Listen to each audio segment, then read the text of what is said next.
sa inyo mga ka-taste buds. Ngayon ay magluluto tayo ng ginataang langka. At syempre, ito po yung mga ingredients. Meron tayo ditong baboy. Ito po yung gagamitin natin pang sahog sa langka. At syempre, meron tayo ditong malunggay. At pang toppings na chicharon. At syempre, ito po yung gagamitin din natin. Dilis. At syempre, meron tayo ditong bawang, sibuyas, tsaka luya. At saka itong siling green. At gagamit din tayo dito ng dalawang coco mama. At syempre, kaunting paminta. At hindi mawawala dyan yung ating langka. Kaya naman simula na tayo dito. Syempre, gagamit din pala tayo dito ng dalawang Knorr shrimp cubes. At syempre, ito po yung ating alamang. Magsimula na tayo magluto. Ito, isasangag muna natin yung ating dilis. Kung gaano po karami ilalagay nyo, yun yung isangag nyo. Yan, sige.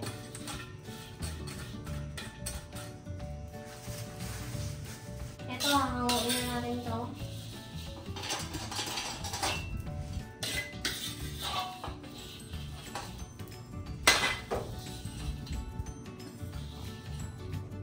Ito, maglalagay na tayo ng mantika.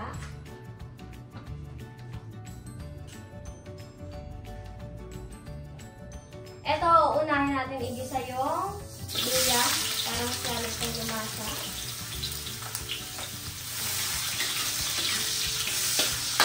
Ito, ibuhos na lahat yan. Sibuyas, bawang.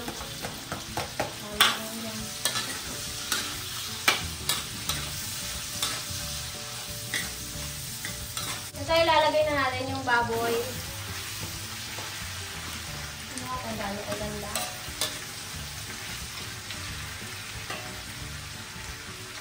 Siyempre, lalagyan din natin yan ng paminta.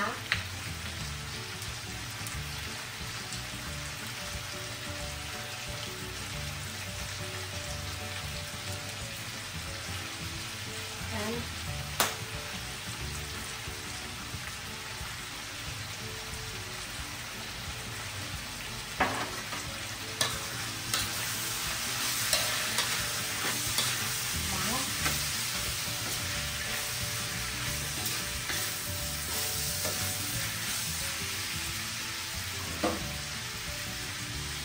Maglalagay na tayo ng alamang. Ganyan karami yung alamang.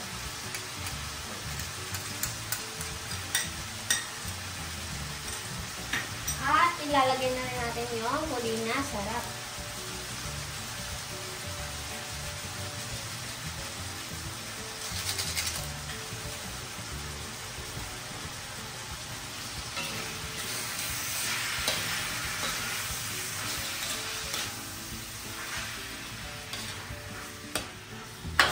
Ito, lagyan muna natin yan ng kaunting tubig. Mamaya na tayo magdadagdag pa ng marami. Kaunti lang. Sakto lang muna pang palabot ng ating baboy.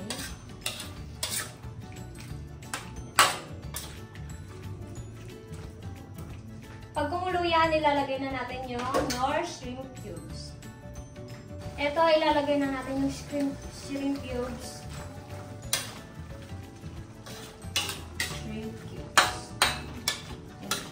Siyempre, sasabay na rin natin dyan yung langka. Isang piraso muna ng shrimp cube yung ginamit ko. Ito yung langka, napakadami.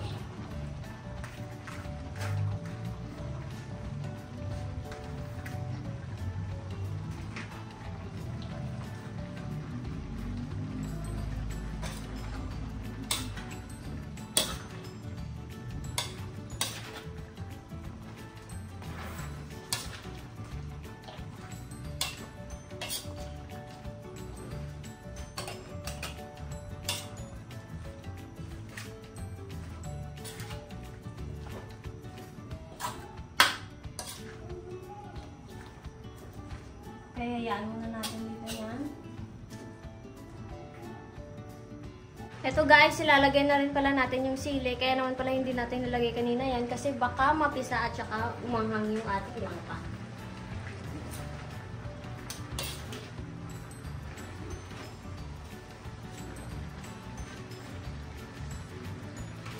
Lambutin muna natin yan. Ito, magdadagdag pa tayo ng kaunting tubig kasi baka matuyuan yung ating langka habang hindi pa nalambot. Yan, namang dami lang. Siyempre, mamaya na tayo maglalagay ng gata. Yan. Ito, maglalagay na tayo ng kaunting asin. Ang padagdag ng lasa.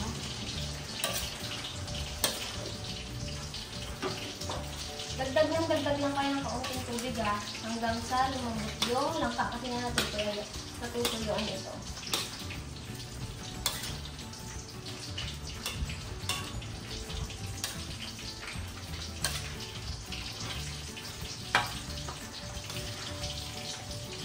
Ito, ilalagay na natin yung kukumama.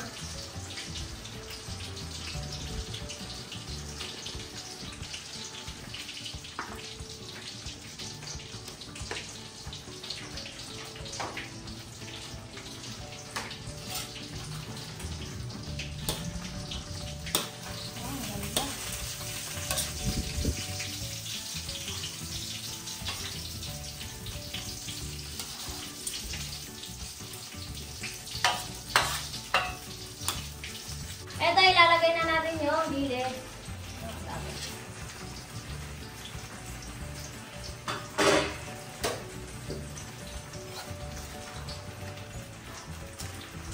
Nagdagdag pala tayo dito ng 4 na siling green.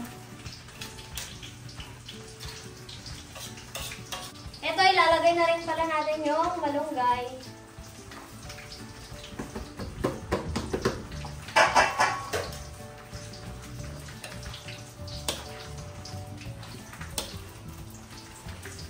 Ang ganda, makulay.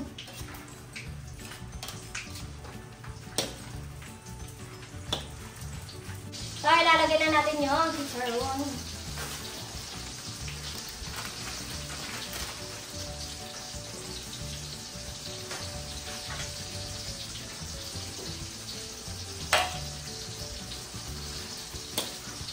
Ito, luto na yung ating ginataang langka.